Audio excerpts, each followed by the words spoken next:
Good morning बच्चों, कैसे हो आप सब लोग। I hope you all are fine. My name is Kripali Sisangiya and welcomes you in Saraswati group of institute. बच्चों, आज चैप्टर नंबर 1 का दूसरा पार्ट है। आपने पहले पार्ट में क्या देखा बच्चों कि चैप्टर नंबर 1 प्रार्थना, पहले वीडियो में आपने देखा कि मैंने आपको ये पूरा का पूरा चैप्टर एक्सप्लेन किया था और शब्दार्थ भी एक्सप्लेन कर दिए थे और बताया था कि दूसरे वीडियो में मैं आपको पाठ्य पुस्तिका और हमारी जो अभ्यास पुस्तिका है उसके बारे में बताऊंगी। ठीक है बच्चों, तो पहले मैं आपको इस प्रार्थना जो चैप्टर था हमने अगले लेक्चर में समझा था, उसको मैं पहले आपको एक्सप्लेन कर देती हूँ बच्चों। उसका पूरा का पूरा रिकैप आपको बता देती हूँ।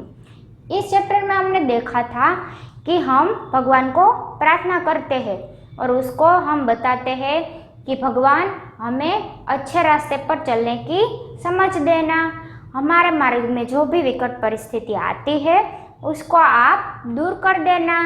ठीक है बच्चों, तो ये हमने हमारे अगले चैप्टर में हमारे अगले वीडियो में देखा था। ठीक है बच्चों, तो अब हम इसका पार्ट 2 मतलब कि हिंदी पाठमाला में जो अभ्यास मतलब कि जो पीछे की एक्सरसाइज आपको दी जाती है ना, उसको मैं आज आपको एक्सप्लेन करूंगी।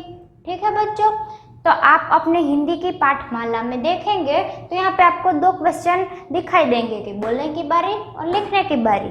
तो ये बोलने की बारी और लिखने की बारी मैं आपको पहले एक्सप्लेन करूंगी।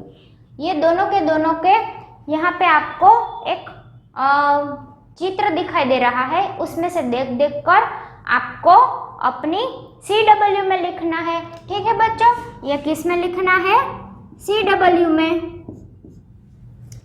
ये आपको अपने CW में लिखना है और बाकी का जो मैं टेक्स्ट बुक का आपको एक्सप्लेन करूँ, यहाँ पे आपको जो चित्र दिखाई दे रहा है उसमें से आपको देख कर अपनी टेक्स्ट बुक में लिखना है। ठीक है बच्चों, तो ये हम पहले शुरू करते हैं बोलने की बारी। तो बोलने की बारी का पहला क्वेश्चन है कि हमारे मार्ग को प्रकाशित करने वाला कौन है। तो बच्चों, आप सोच रहे होंगे कि मैंने आपको पाठ में समझाया था और आप उसके क्वेश्चन आंसर कैसे लिखे। तो उससे पहले आपको क्या करना है, ठीक बता देती हूँ आपको कि आपको पहले ये करना है कि पूरा का पूरा वीडियो आपको फिर से एक बार देखना है ताकि आपको पूरा का पूरा चैप्टर अपने दिमाग में फिर से याद आ जाए। ठीक है बच्चों, तो पहला क्वेश्चन था कि हमारे मार्ग को प्रकाशित करने वाला कौन है। तो आपको पता ही है कि हमारे मार्ग को प्रकाशित करने वाला संसार का रचयिता ईश्वर है। हमारे मार्ग को प्रकाशित करता है मतलब कि हमारे मार्ग में जो भी बाधाएं, जो भी कठिनाइयाँ, जो भी मुसीबतें आती है उसको दूर करता है और अंधेरा जो हमारे जीवन में छा गया है उसको हटाकर वहाँ उजाला कर देता है। तो हमारे मार्ग को प्रकाशित करने वाला संसार का रचयिता ईश्वर है, वही हमारा मार्गदर्शन करता है। मार्गदर्शन करना मतलब कि मैंने आपको बताया था कि वही हमें रास्ता दिखाता है। ठीक है बच्चों, तो ये था हमारा पहला क्वेश्चन कि हमारे मार्ग में जो भी बाधाएं आती है उसको दूर कर अंधेरा को दूर करता है और फिर वहाँ प्रकाश फैला देता है, वही हमारा मार्गदर्शन करता है, वही मतलब ईश्वर। ठीक है बच्चों, ये था हमारा पहला क्वेश्चन। ये आपको CW में लिखना है, वहाँ पे लिखना है बोलने की बारी फर्स्ट क्वेश्चन और उसका आंसर यहाँ से देख कर। अब आता है क्वेश्चन नंबर 2, मन के दुर्विचार दूर होने पर क्या होगा। ये तो मैंने आपको बताया था कि दुर्विचार का मतलब होता है खराब विचार, जो हमारे मन में गंदे विचार आते हैं, मतलब कि किसी के बारे में हम बुरा सोचते हैं। तो वो जब हमारे दुर्विचार दूर हो जाएंगे तो क्या होगा, तो इसका ही आंसर हमें लिखना है। यहाँ पे क्या आएगा कि मन के दुर्विचार दूर होने पर हमारा मन स्वच्छ हो जाएगा। हमारा मन स्वच्छ हो जाएगा मतलब कि उसमें कूड़ा भरा है। कूड़ा मतलब कि वो जो प्लास्टिक वाले रेपर होते हैं वो वाला कूड़ा नहीं, वो कूड़ा मतलब कि बुरे विचार हट जाएंगे तो हमारा मन स्वच्छ हो जाएगा तो हम आसानी से हमारी बुरी परिस्थितियों का सामना कर सकते हैं। ठीक है बच्चों, हम अच्छे कर्म कर अपना जीवन सफल बना सकते हैं। मतलब कि हमारे जीवन में जो भी बाधाएं आती है उसको हम अच्छे विचार के कारण हम अच्छे कर्म करेंगे और हमारा जीवन सफल बन जाएगा। ठीक है बच्चों, हमारे मन में पहले जो दुर्विचार आते हैं उसको हमें हटाना है।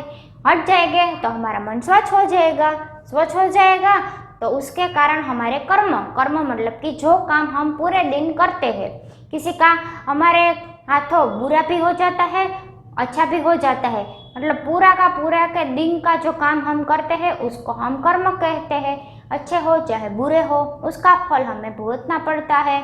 ठीक है बच्चों, जब हम अच्छे कर्म कर अपना जीवन सफल बना सकते हैं तब हम दूसरों के लिए भी प्रेरणा बन जाते हैं कि देखो ये तो अच्छा आदमी है, हमें भी इसके जैसा बनना चाहिए। ठीक है बच्चों, अब आता है क्वेश्चन नंबर 3। ईश्वर हमारे मार्गदर्शक हो ऐसा क्यों कहा गया है? ईश्वर हमारे मार्गदर्शक हो, मैंने आपको वो राम भगवान वाली बात बताई थी ना, याद करो। उस वीडियो में मैंने आपको बताया था कि राम भगवान को कितने साल का वनवास मिला था। यस, उसको 14 इयर्स का वनवास मिला था, 14 साल का। ठीक है बच्चों, इसलिए मैंने आपको बताया था कि हमें अपना मार्गदर्शक कैसे चुनना है, भगवान को ही सिर्फ चुनना है। पर क्यों? तो उसके बारे में मैं इस क्वेश्चन में बताऊंगी कि हम ईश्वर हमारे पिता, पालक और रक्षक है। ईश्वर हमारे क्या है? उसमें आता है तुम ही बंधु, तुम ही भाई और तुम ही हमारे मार्गदर्शक हो। पर क्यों कहा गया है? तो इसमें आता है कि ईश्वर हमारे पिता है, मतलब वो हमारे पिता ही है। पिता हमें डांटते हैं पर उसके मन में हमारे लिए क्या होता है? प्रेम ही छुपा होता है ना। तो ईश्वर हमारे पिता, पालक मतलब कि वो हमारा पालन पोषण करते हैं। ईश्वर ही हमें अच्छे बुरे कर्मों की अदृश्य रूप से समझ देते हैं ना, वो हमें यहाँ आकर नहीं सब कुछ समझाते हैं पर किसी और माध्यम से वो हमें हर वक्त मार्गदर्शन देते ही रहते हैं। ठीक है बच्चों, यहाँ मैं आपको मार्गदर्शक दे रही हूँ, ऐसे ही ईश्वर भी हर तरफ से किसी न किसी को मार्गदर्शन देते ही रहते हैं। तो ईश्वर हमारे पिता है, मार्गदर्शक है और पालक भी है और रक्षक भी है। जब हमारे ऊपर बहुत मुसीबतों का पहाड़ टूट पड़ता है तो क्या होता है? हम भगवान को प्रार्थना करते हैं तो वो हमें बचा लेते हैं, मतलब वो हमारे रक्षक भी है। ठीक है बच्चों, तो ईश्वर हमारे पिता है, पालक है मतलब कि वो हमारा पालन पोषण भी करते हैं और रक्षक भी है। वही हमें सही राह दिखा सकते हैं। ईश्वर हमें सही राह दिखा सकते हैं। ठीक है बच्चों, कभी भगवान को आपने देखा कि वो हमें गलत राह पर जाने की सीख देते हैं? भगवान वैसे आकर कुछ नहीं कहते हैं पर हम उसके मंदिर में जाते हैं तब हमें अच्छे ही थॉट हमारे दिमाग में आते हैं कि हमें हमेशा अच्छा कर्म करना चाहिए। जब आप मंदिर में जाते हो ना तब आपके मन में बहुत शांति छा जाती है। क्यों पता है? क्योंकि वहाँ पे इतने अच्छे वाइब्रेशन होते हैं जो आपके दिमाग को बहुत असर करते हैं। तो इसीलिए यहाँ कहा गया है कि वही हमें सही राह दिखा सकते हैं। ईश्वर ही हमें सही मार्ग दिखा सकते हैं। बच्चों, वो कभी हमें बुरा करने की सीख देते ही नहीं है। ईश्वर के पास जाते हैं तो कभी आपको मंदिर जाकर ये ख्याल आता है घर पे आकर कि आज तो मुझे 3-4 लोगों के साथ फाइट करनी है? ऐसा ख्याल नहीं आता है ना आपके दिमाग में।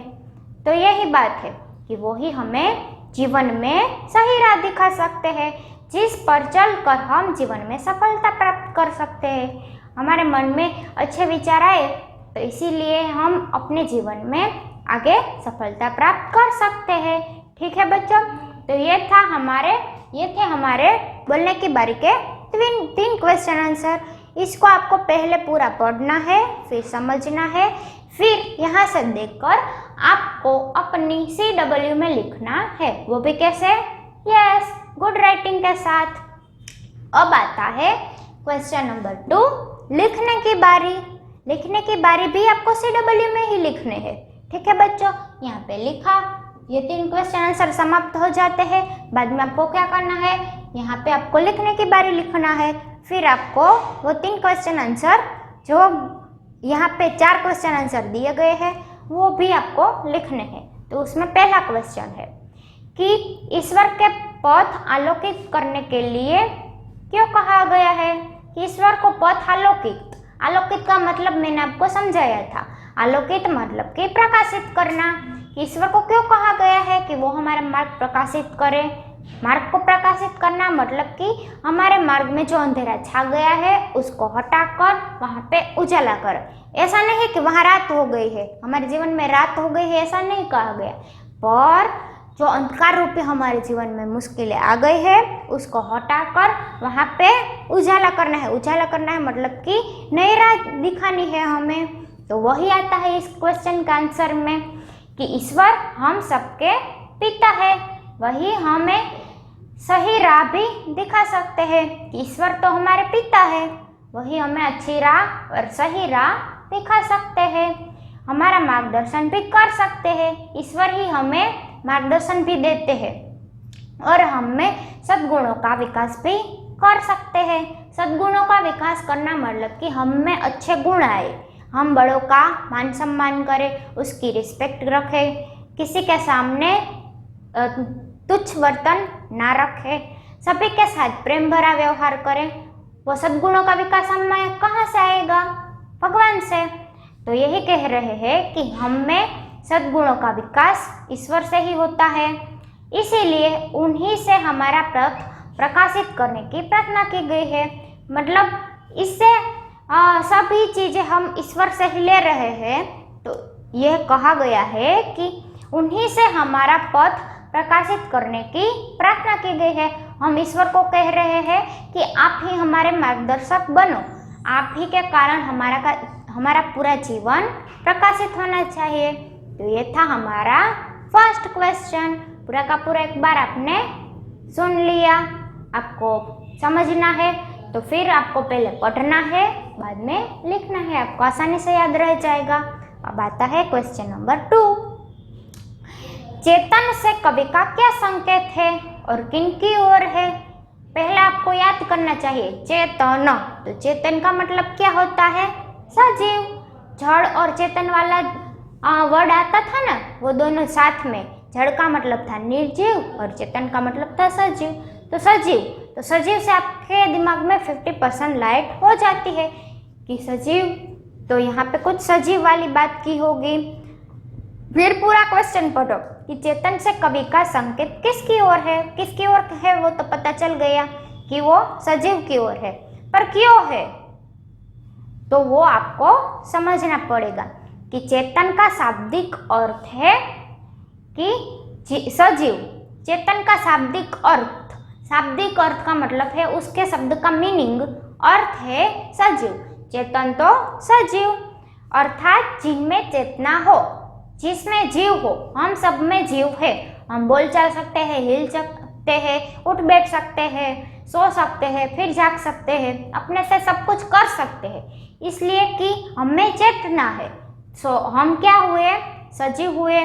ठीक है बच्चों, तो चेतना का अर्थ होता है सजीव। और आगे कहते हैं कि ज्ञान हो और जो सजीव हो उसको हम सजीव कहते हैं, कि जिसके पास ज्ञान हो, बुद्धि हो। सारे के सारे लोग ज्ञान जिसके पास ना हो वो सजीव नहीं होता है, ऐसा नहीं होता है बच्चों। सजीव होता है पर उसके पास ज्ञान हो तो ना हो तो वो निर्जीव जैसा ही कहलाता है। इसलिए यहाँ पे कहा गया है कि जो सजीव हो उसको हम चेतन कहते हैं। इस कविता में कवि का संकेत मनुष्य की ओर है।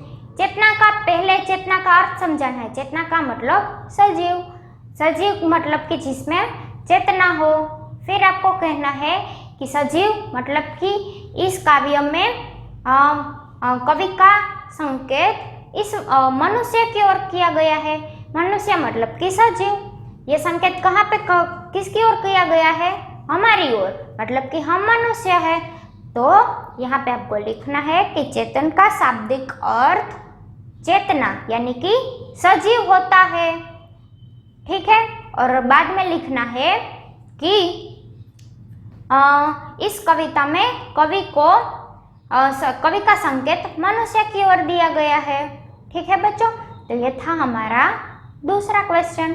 अब आता है तीसरा क्वेश्चन, शक्ति और आलोक जीवन में उतार कर हमें क्या लाभ होगा? शक्ति मतलब कि ये वाली शक्ति, और आलोक मतलब कि ये पूरा का पूरा लोक की जो शक्ति है वो, तो उससे हमें हमारे जीवन में उतर कर क्या लाभ होगा? तो ये मैं आपको ये उसका आंसर एक्सप्लेन करती हूँ। शक्ति तथा ज्ञान, आलोक मतलब कि ज्ञान, पूरा का पूरा जो हमारा दिमाग में जो पूरी की पूरी हम पढ़ते हैं उसमें से जो ज्ञान हम अर्जित करते हैं, लेते हैं, उसको हम ज्ञान कहते हैं। शक्ति तथा ज्ञान का प्रकाश अपने जीवन में उतार कर हम सही और गलत का अंतर कर पाएंगे।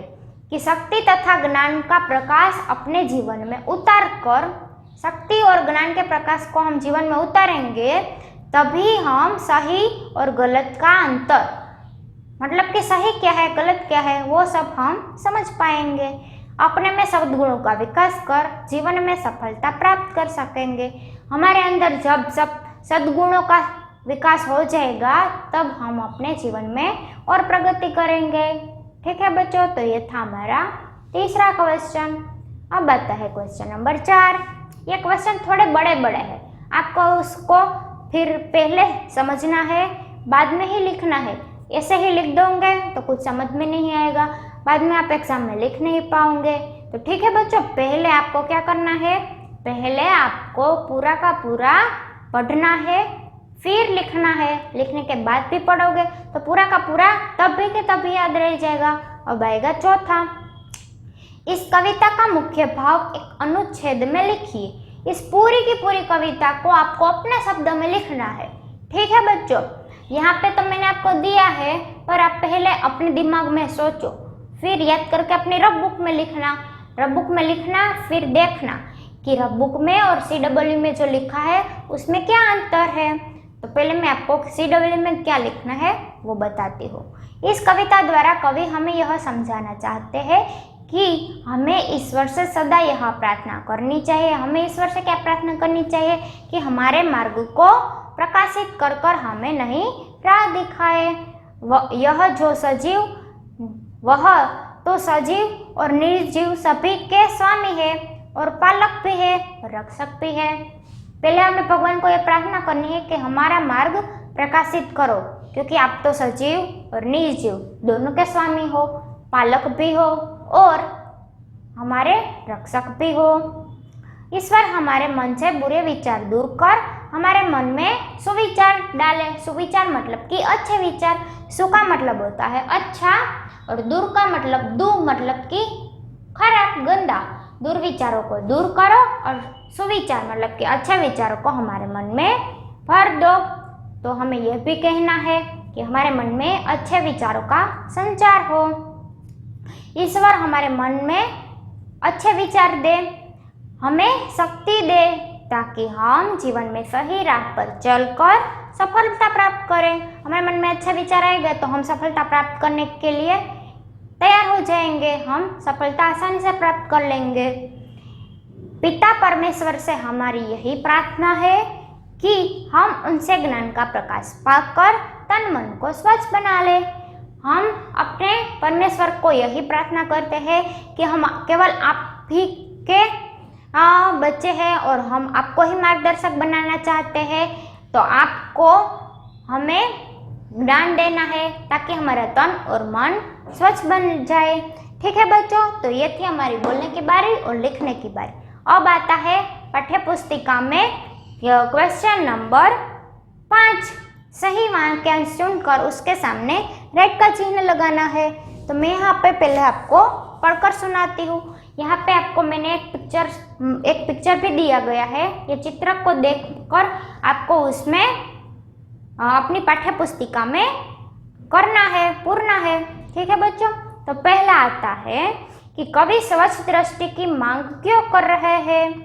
तो उसके सामने आपको 4 ऑप्शन दिए गए हैं, उसमें से आपको सही चुनकर लिखना है। तो मैंने अभी अभी क्या प्रश्न कहा आपको कि कवि स्वच्छ दृष्टि की मांग क्यों कर रहा है। तो यहाँ पे आपको 4 ऑप्शन है। चारों को चारों बच्चे आपने पढ़ने हैं, क्योंकि वैसे ही बिना पढ़े आपने टिक कर दिया होगा तो वो तो गलत ही हो जाएगा। तो आपको पहले चारों को चारों ऑप्शन पढ़ने हैं। हो सकता है कि 2 ऑप्शन आपको एक जैसे ही लगे, एक जैसे लगे, तो पहले क्या करना है, पूरा का पूरा चैप्टर एक बार पढ़ लेना है। ठीक है बच्चों। तो 4 ऑप्शन में पहला है कि दूर की चीजें साफ देखने के लिए, तो ये नहीं आएगा। मन की गंदगी को साफ करने के लिए, तो वो भी नहीं आता है।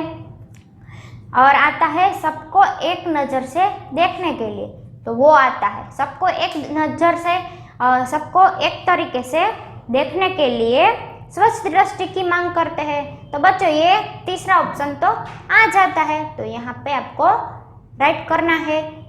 पहले में आता है ग, तो ग के सामने बॉक्स दिया गया है आपकी टेक्स्ट बुक में, वहाँ पे आपको राइट करना है। ठीक है बच्चों। अब आता है क्वेश्चन नंबर 2, हम तन मन में उतार ले। हम तन मन में क्या उतार ले। तो उसके 4 ऑप्शन दिए गए हैं। स्वच्छ दृष्टि नहीं, दूसरा ईश्वर के गुण, वो थोड़ा थोड़ा आता है पर अब तीसरा और चौथा पढ़े बाद में डिसाइड करेंगे। ईश्वर की शक्ति और प्रकाश, यस यही करेक्ट ऑप्शन आता है कि ईश्वर की शक्ति और प्रकाश हमारे तन मन में उतर जाए, इससे हमारा जीवन सफल हो जाएगा। तो उसके सामने राइट आ जाता है। अच्छे संस्कार एवं विचार, ये भी आता है, पर अप्रोप्रिएट क्या है, वो तीसरा वाला। ठीक है। तो बच्चों ऐसे वाले भी ऑप्शन आएंगे कि आपको लगेगा कि सब आ सकते हैं, पर आपको पूरी की पूरी एक बार पोएम पढ़ी होगी तो आपको झट से याद आ जाएगा कि नहीं यही आंसर आने वाला है। अब आता है भाषा संसार। वहाँ पे क्वेश्चन नंबर 1 कि कविता में दिए गए संयुक्त व्यंजनों से शब्द पढ़िए और 2-2 शब्द स्वयं लिखिए। मतलब कि यहाँ पे एक संयुक्त शब्द का मतलब क्या होता है, यहाँ पे 2 वर्ड आपको ऐसे जॉइंट में मिलेंगे, इसको कहते हैं संयुक्त शब्द। ठीक है बच्चों, ऐसे शब्दों को कहते हैं संयुक्त शब्द। यहाँ पे च और छ, पहले च कैसा होता है, पूरा का पूरा ये पूरा का पूरा है, पूरा वर्ण है, और इसको यहाँ से कट किया गया है और यहाँ से ज्वाइंट किया गया है, किसके साथ, छ के साथ। तो ये च और छ दोनों जुड़ जाते हैं तो ये बन जाता है संयुक्त शब्द। तो ऐसे ही वर्ड आपको च और छ आए उसे ऐसे आपको 2-2 वर्ड लिखने हैं। तो यहाँ पे आपको पहले ये च और छ दिया गया है, उसके सामने लिखा है स्वच्छ। तो जब हम स्वच्छ बोलते हैं तो आपको सिर्फ स्वच्छ छ सुनाई देता है, च नहीं सुनाई देता है, पर वो जो च और छ से ही बनता है, फिर वो स्वच्छ कहलाता है। स्वच्छ आप बोलोगे तो आपको च और छ दोनों थोड़े थोड़े सुनाई देंगे, छ थोड़ा ज़्यादा सुनाई देगा क्योंकि वो पूरा का पूरा वर्ड आता है, पर वो जॉइंट किसके साथ है, च के साथ, तो च का भी आपको सुनाई देगा। ठीक है। तो आपको 2-2 वर्ड लिखने हैं, इसको कहते हैं संयुक्त शब्द। ये ऐसे ये संयुक्त वर्ण है, देखो ये संयुक्त जॉइंट है ना आपस में, इसीलिए इसको संयुक्त वर्ण कहते हैं। ये दोनों साथ में जुड़े हुए हैं। स्वच्छ, ऐसा ही दूसरा वर्ड है तुच्छ।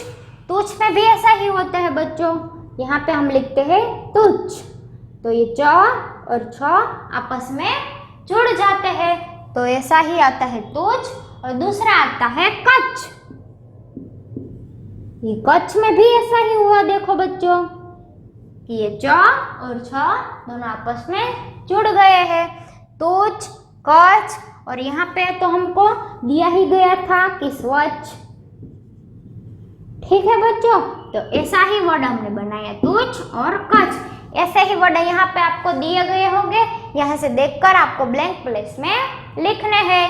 ठीक है बच्चों, दूसरा दिया गया है क और त को जॉइंट में, तो उसे बनता है शक्ति, और उसके दो वर्ड है भक्ति और मुक्ति। म और ह को जॉइंट किया है तुम ही, तो तुम्हारा और कुम्हार। म और ह को जॉइंट कर कर दो बने, क्या क्या बने हैं, तुम्हारा और कुम्हार। अब चौथा आता है स, जो यहाँ से षटकोण का स आता है ना, वो वाला स दिया गया है, स और ट साथ में दिया गया है, उससे बनता है दृष्टि। दृष्टि तो उसके दो बनाने हैं, सृष्टि और पृष्टि, इसमें भी स और ट जॉइंट में आते हैं। ठीक है बच्चों, तो ये थी संयुक्त वर्णों की समझ, ये आपका ग्रामर टॉपिक हुआ। ठीक है बच्चों, तो उसको आपको अच्छे से दिमाग में बिठाना है। जब कभी हम संयुक्त वर्ण लिखे तो ये जो वर्ड होते हैं उसको दूसरे वर्ड के साथ कंपलसरी हमें ज्वाइंट करना है, वरना आप ऐसे लिखोगे तो ये ज्वाइंट होता है। तो कैसे पढ़ते हम, तू च छ, ऐसे नहीं पढ़ते बच्चों। इसीलिए हमें क्या करना पड़ता है, ये च और छ को आपस में अच्छे से मिलाना है, ताकि ये बन जाएगा संयुक्त वर्ण। अब आता है क्वेश्चन नंबर 2। दिए गए शब्दों को जोड़कर 3 शब्द और बनाए। यहाँ पे शक्ति, तो इसका बनता है शक्तिशाली, और ऐसे ही 3 वर्ड आपको और खोजने हैं। ठीक है बच्चों, यहाँ पे मैंने आपको दिया ही गया है। शक्तिमान तो शक्तिधर, फिर आता है शक्तिशाली और शक्तिहीन। ठीक है बच्चों, आपको सोचना है, फिर वर्ड बनाने हैं। मार्ग तो सुमार्ग, कुमार्ग, सन्मार्ग और गैरमार्ग। गैरमार्ग मतलब कि गंदे रास्ते पर जाना। ठीक है बच्चों, अब आता है क्वेश्चन नंबर 3, पढ़िए और समझिए। जड़ चेतन, जड़ देखो बच्चों, ये भी हमारे समझ के लिए ही दिया गया है कि जड़ फिर डैश फिर चेतन। तो आपको यहाँ पे कैसा लिखा दिया गया है देखना है आपको। जड़, फिर बीच में इसको ज्वाइंट करते हैं, जड़, यहाँ पे डैश किया गया है, मतलब कि जड़ और चेतन। जड़ चेतन साथ में नहीं पढ़ते हम, जड़ और चेतन हम ऐसे पढ़ते हैं बच्चों। जड़ चेतन। दूसरा वर्ड दिया गया है मार्ग सुमार्ग, तो यहाँ पर भी डैश है। तो हमें क्या करना है बच्चों, आपको समझ में आ गया, और लगाना है। कैसे लगाना है, पहले मार्ग लिखते हैं पूरा का पूरा, फिर बीच में और डालते हैं, और फिर सुमार्ग लिख देते हैं। मतलब कि ये जो हमारा पूरा का पूरा है, ये जो हमारा पूरा का पूरा है, उसको क्या कहते हैं, ये दोनों शब्दों को आपस में ज्वाइंट करना। ये संयुक्त वर्ण के जैसा ही नहीं है, ये संयुक्त वर्ण थे, यहाँ पे संयुक्त वाक्य को करते हैं। जड़ और चेतन, फिर आपको एक वाक्य बनाना पड़ता है, तो इसे आपको यहाँ पे और लिखना पड़ता है। ऐसा ही एक वर्ड दिया गया है तन मन, तन और मन। ठीक है बच्चों, तो ये भी आपको अपनी पाठ्य पुस्तिका में सिर्फ पढ़ना ही है और समझना है। चौथा क्वेश्चन है पढ़िए, समझिए और लिखिए। तो ये वाला पार्ट आपको अपनी टेक्स्ट बुक में लिखना है, जहाँ पे ब्लैंक प्लेस दी गई है वहाँ पर। तुम, तुम ही, तुम्हारा, तुम्हारी, तुम्हारा, तुमसे। हम तो हमें, हमारे, हमारी, हमसे, हम में, हम पर। मैं तो मेरा, मेरी, मेरे और मुझसे। यहाँ पे जो ब्लैंक प्लेस दी गई है ऊपर से देखकर वैसे ही वर्ड हमें भी बनाने हैं। अब आता है क्वेश्चन नंबर 5, रेखा खींचकर विशेषण और संज्ञा शब्दों का मिलान कीजिए। शुभ्र, तो उसके सामने कहाँ पे लाइन करी गई है, एक आपको दिया गया है, तो शुभ्र तो प्रकाश। विशेषण का मतलब होता है जो वाक्य में विशेषता दिखाता है उसे विशेषण कहते हैं। और संज्ञा, संज्ञा मतलब कि नाम, किसी एक चीज का नाम होता है जैसे कि मेरा नाम कृपाली, तो वो एक संज्ञा होती है। जैसे कि आप सभी के नाम, तो वो भी एक संज्ञा होती है। ठीक है बच्चों, तो ये विशेषण और संज्ञा के जो शब्दों का है वो आपको मिलान करना है। शुभ्र तो प्रकाश, स्वच्छ तो दृष्टि, तुच्छ तो विचार और आलोकित तो पथ। ये आपका था चैप्टर नंबर 1 प्रार्थना। ये पाठ्यपुस्तिका वाला पोर्शन यहाँ पे समाप्त होता है। आपको ये पूरी की पूरी पढ़नी है, फिर लिखनी है। अच्छे राइटिंग का ख्याल रखना। बाय बाय बच्चों।